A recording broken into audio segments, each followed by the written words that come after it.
I'm Nimin Vivian, I'm from England, and during semester 8 it felt very supporting from my surgery teacher.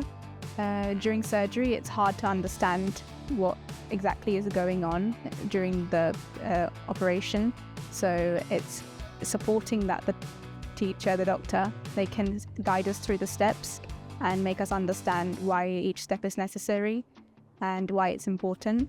So that made me feel a lot more supported, since I could understand what was going on.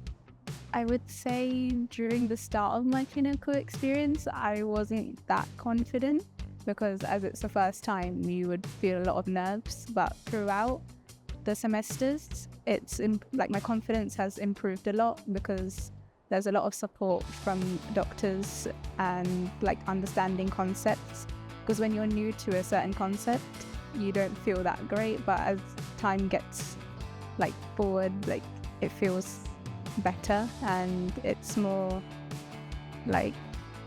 you feel more confident in what you say and what you do. So yeah.